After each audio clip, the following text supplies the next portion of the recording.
welcome back to my channel. My name is Jodie, and in this video I'm just going to be showing some of my recent pickups from Indicators. So I have in this video I have eight Blu-rays to show, and these have been pretty much kind of picked up throughout the course of about a month. So being the fact that I'm in Ireland and you know, it's just a little bit easier, these have all been purchased from Amazon. I just actually don't tend to really buy from the Indicator website, just kind of with postage costs and everything like that, but obviously with Amazon I have free shipping, so all of these were about €11 each with free shipping, so you just really can't go wrong with that price. So yeah, I did pick up 8 over the course of the month, and there was still so many more that I could have got. I always find that even if there's movies from Indicator that I haven't heard of, I feel like there's so many titles that are just so interesting and intriguing and kind of ones that I would like to see. So yeah, as soon as the next sale starts, I'm definitely going to pick up a few more titles because there's still so many that I want to see. So yeah, with these ones, out of the 8 there is 3 that I have watched so far, and I'll just talk about those ones at the start, and then all of the rest I haven't seen yet, so they'll be going into my ever increasing watch pile. So yeah, I'm just going to try and kind of breeze through them and not dwell on them too much, because obviously I don't really know too much about them just yet. But I'm just going to start out, I think I'm starting out really strong. This is a film I've actually had my eye on through Indicator for quite some time. I think this could be on the newer end of kind of some of their releases, and this film in question, it's from the year 1970, and it's this one called The People Next Door. So yeah, this one I had my eye on it for a couple of reasons. The first one being like, I'm a massive fan of 70s films. I went on a little bit of a binge before kind of watching movies specifically from the year 1970. Really interesting year for film, and it's kind of, I guess, an interesting year just in the fact that obviously cinema was changing a lot kind of from the late 60s kind of into the early 70s. There was a lot of changes in cinema. A lot of kind of subject matter were being depicted quite differently to what they were, say, in the early 60s. So I just really like that time in cinema. So I was kind of keeping my eye out for this one, and also this one does star Eli Wallach as well, who is an actor I've definitely been wanting to get into a little bit more and kind of explore a lot more what he's done. So this kind of ticked a lot of boxes for me. So yeah, this was a really interesting one. I really enjoyed this. So it is extremely 70s in its like aesthetic, and just even the atmosphere and tone and everything is very 70s. The music and everything in it is very of the time, which I think is one of the reasons I really liked it. But essentially it does center around a family. I'd say they're quite well off, like not kind of millionaires, but like very well off family, and they kind of, I guess, have the perception of being very kind of well respected. And then it starts to come to the forefront that the daughter in the family, she's 15 years old, I think. She's played by Deborah Winters, and yeah, it basically comes out that she has a very serious problem with drugs, alcohol, and not like sleeping around, but like pretty much yeah, underage sex basically, and just basically doing all the things that you do, you know, as a parent do not want your kind of daughter to be doing, especially at that age. The kind of there's like the daughter, and then there's an older brother. The older brother has very much like embraced the kind of hippie culture, like the 70s kind of music culture, and they kind of blame him for it, but he's not really like that. He's just kind of you know, he's just kind of doing his own thing. He's in this band. The movie kind of opens with him playing with his band, and it kind of sets the tone for the movie. But yeah, the daughter pretty much just goes completely off the rails, and it's, I guess, a story about how the family have to kind of try and cope with it. And like, she really goes off the rails. There's some very like crazy kind of scenes in this, and stuff that's really like, I mean, I guess again, if you were a parent, would be like very shocking and really kind of hard to deal with. So for that reason, I really enjoyed this as a family drama, and I enjoyed kind of watching the dynamic between the younger generation and then the parents as well. So Yeah, a really, really interesting one. It's a film that I think has kind of gone under the radar over the years. It's just nice that films like that can have a really nice treatment and become, I guess, kind of discovered by like a new generation through indicators. So yeah, if you're into your 70s films, if you're into Eli Wallach, Hal Holbrook is in this as well. He gives a really, really good performance. And yeah, just if you're into your 70s movies, your kind of I guess kind of 70s kind of cultural films, I think this is a really, really good one to check out through indicator. So then the next one, this is also an Eli Wallach movie. This was another really, really good one. I really enjoyed this as well. This one is from 1958, so this one a lot earlier than the other one. Obviously a much younger Eli Wallach, but a really, really good performance in this too. This one is directed by Don Siegel and it's called The Lineup. Yeah, I had seen this one actually around for a while, but I wasn't really sure if it was going to be my cup of tea, so I kind of just took a little bit of risk picking up this one. But I have to say this was such a an enjoyable little film.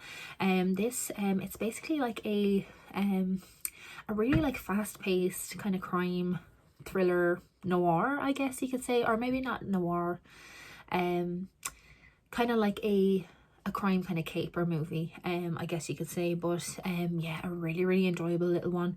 It's 87 minutes, so it's just one of these movies that it's very fast paced, keeps you on your toes the whole way through, but it doesn't overstay its welcome. It's a really, really good one. So just very briefly, it's about basically these gangsters who they basically are heroin smugglers, and they use, I guess, people's suitcases who are traveling into San Francisco, in and out of San Francisco, to basically smuggle heroin. And so this is basically the movie about trying to track them down. And yeah, like it's just action packed, great performances.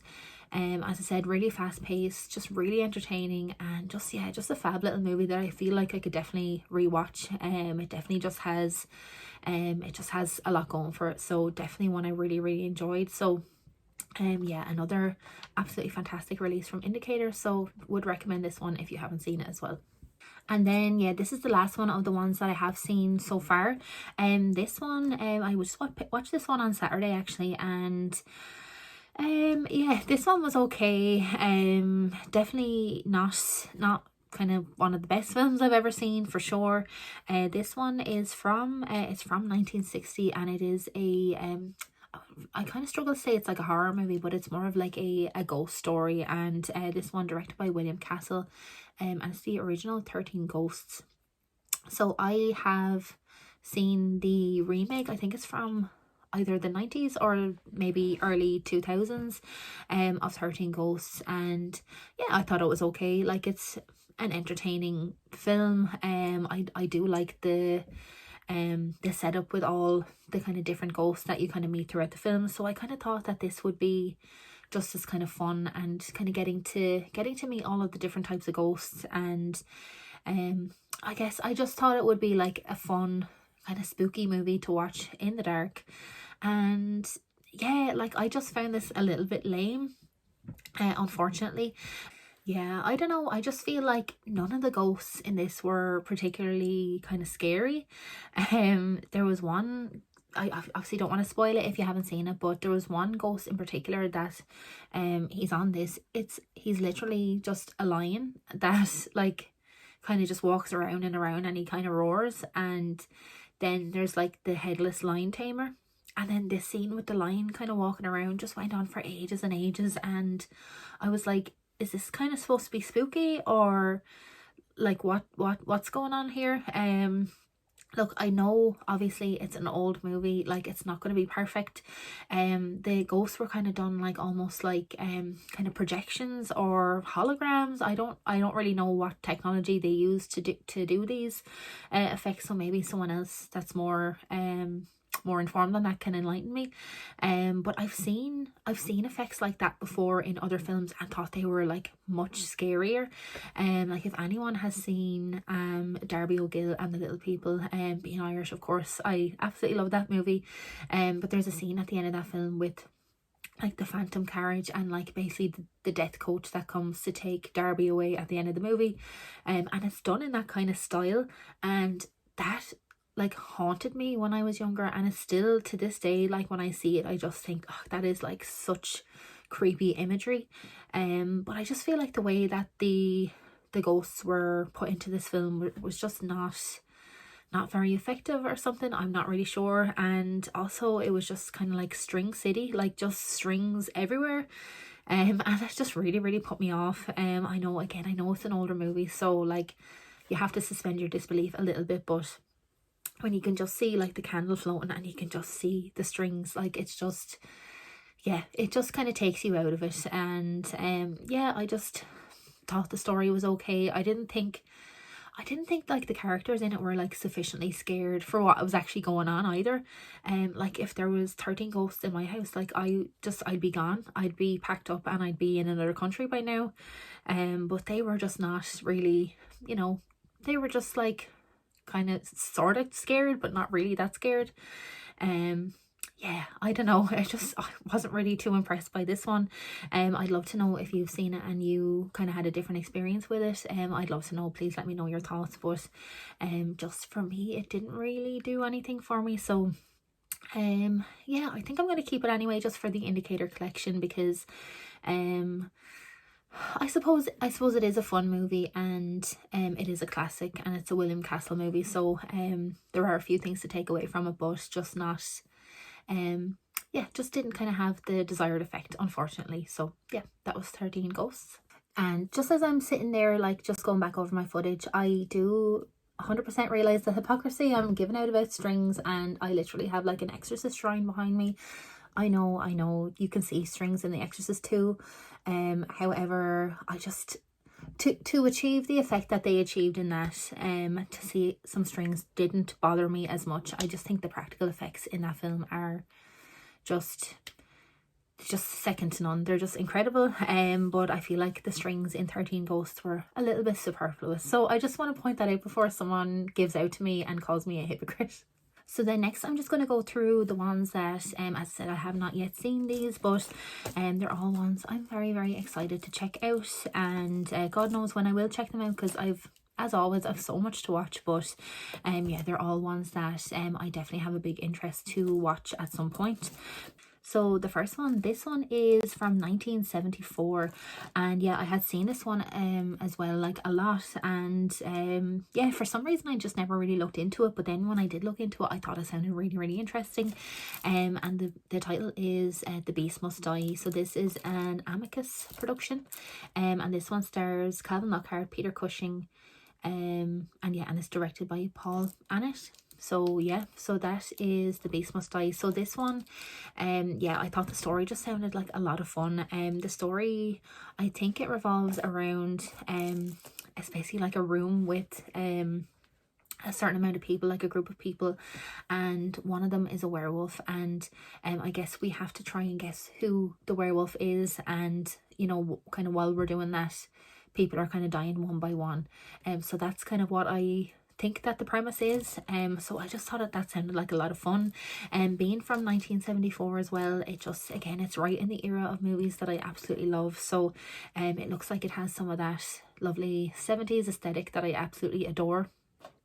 So yeah, really excited to watch this one. I've been on a werewolf movie kick. I have to say, werewolves are definitely becoming like one of my kind of favorite I guess creatures to watch in movies. I'm really enjoying werewolf themed movies and watching the kind of transformations and everything. I'm just on a werewolf kick, so I'm really excited to see this one and kind of see how they tackle the werewolf basically, and how they do the transformations, and kind of what their kind of perception of werewolf is. So I'm very much looking forward to it. So I don't think it has the best ratings, but I'm just looking forward to going into it blind and just hopefully having a good time with it. So yeah, The Beast Must Die is the next one. So then we have this one from 1965. This is an Otto Preminger film. I don't think I've seen I can't remember if I've seen many other Otto Preminger movies. I'll need to have a look maybe after this video and see have I, but I don't think so. So I thought, yeah, why not give his movies a chance, and I thought this one sounded really interesting. So yeah, as I said, from 1965. This one is Bunny Lake is Missing. Yeah, I think this is an early one. This is spine number 8. So yeah, this is a very early Indicator title. So I'm sure kind of avid collectors of Indicator will probably have this one in their collection already. But yeah, it's one that just kind of evaded me. I just, for some reason, didn't look into it. But again, when I looked into it, I just thought it sounded really interesting. It has a really good cast as well. So it has the amazing Laurence Olivier, Carol Linley, Keir Dalia, Marticia Hunt, the Zombies, and Noel Coward as Wilson. And yeah, directed by Otto Preminger. So yeah, excellent cast. And I think the kind of basic premise, from what I can tell, is that this lady goes missing, but then there's a kind of question of whether did she actually exist in the first place. And I just thought that sounded just very interesting as a premise. So like, I was like, say no more, I'm just gonna put it in my basket and get it, and just give it a go and go in pretty much blind. So I don't know anything else about this movie. So yeah, again, if it's one you've seen and one you enjoy, definitely let me know down below what you think. Then next one, this one is a it was actually a recommendation. Now I know for a fact Stuart from Stuart George's Home Movies was talking about this one recently when Terence Stamp passed away. I feel like there was another couple of channels that were talking about this movie, but to be honest, I can't remember, so I do apologize if you recommended this as well. I just remember Stuart talking about it. So yeah, I went to pick it up. For some reason it was out of stock for like weeks, so it took me a while to get this one, but yeah, it finally came back into stock and I was delighted to pick up this one. So it is The Collector from William Wyler. So this movie also from 1965. And yeah, I just hadn't, another one I hadn't actually heard too much about. But again, when Terence Stamp passed away, I heard so many good things about this film that I just knew I was going to have to check it out. And I just thought the premise just sounded really interesting. So yeah, all I really know about this film is that it's about Terence Stamp's character who he's like, he collects butterflies, and he's kind of like this kind of creepy guy, like a bit maybe a little bit awkward. And he takes the character played by Samantha Eggers, he takes her hostage basically in his house. And yeah, I think maybe with the, you know, hoping that he'll kind of fall in love with her, I'm not too sure. But I just love like that kind of creepy, I guess, you know, you kind of don't know what's going to happen, what are his intentions. Like, I just kind of like movies with that kind of I guess element of mystery and kind of unknown, and just that kind of dread. So I just thought it sounded really interesting and fascinating, and yeah, that I really wanted to check it out as soon as I heard about it. So this one is definitely high up on the list to watch. I just know I'm gonna love this one. So yeah, The Collector is the next one. So the next one, this one is from a little bit earlier. So this one is from 1959. It's directed by Joseph L. Mankiewicz. And yeah, this one stars Elizabeth Taylor, Katharine Hepburn, and Montgomery Clift. And it's this movie, Suddenly Last Summer. So to be honest, I don't know anything about this movie. The reason I picked this one up is that I was actually looking up like Southern Gothic kind of movies that were in a similar vein to Night of the Hunter, and this one came up on every list that I looked up. And yeah, I've kind of said it before, I love movies set in the South. I love movies that are not necessarily in the big cities. I just love a good deep South kind of movie. For some reason, it's just a setting that I just absolutely adore, and this one just kept coming up on all of the lists of like Southern, kind of the best Southern Gothic movies to check out. And so yeah, I just literally bought it blind. So I have no idea what the storyline is. I haven't got a clue. So it literally is going to be just 100% a blind watch. So yeah, Suddenly Last Summer. Please let me know if you've seen it and what your thoughts are. And then the last pickup from Indicator, this one is this is one that I've seen a lot of clips actually from this movie on YouTube, and there's one dance sequence in particular in this that just absolutely blew my mind that I had to buy the movie to actually watch the full film. And the film in question, it's this one directed by Bob Fosse, and it is Sweet Charity. So yeah, there's a scene, I don't know what number it is. It's not like the main number. I know this is the movie with Hey Big Spender. It's not that one. There's another song in this that I was just watching the choreography and I was like mesmerized. Yeah, I just think Bob Fosse is incredible. So yeah, I just had to take a punt and watch this, and I've no doubt I'm gonna enjoy this one. So yeah, this one, for a bit of context, it's from 1969. It is based on a book from Neil Simon, it says, and this one stars Shirley MacLaine, John McMartin, Cheetah Rivera, Paul Kelly, Stubby K, Ricardo Montalban, and Sammy Davis Jr. So quite an interesting kind of I guess kind of musical cast.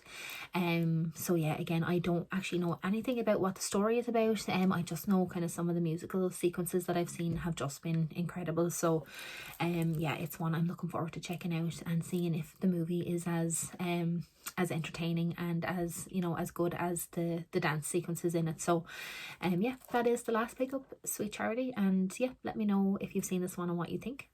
So yeah, those are my 8 pickups from Indicator Blu-ray. I'm going to go down now and put them with all my other indicators. That's like the most satisfying thing now that I've done my video. I can put them all on my shelf and put them all in order of spine number. So yeah, some really good ones that I've seen, and then a lot that I really can't wait to check out as well. So yeah, please let me know any of your thoughts down below. If you have any other recommendations for Indicator. I do have quite a few indicators, but of course there's so many more that I would like to get in the future. So if you have any recommendations for any more indicators for when the sale starts, please let me know down below. But yeah, if you are still watching this video, thank you so much for tuning in. I really appreciate it. And yeah, I really look forward to seeing you in the next video. Bye.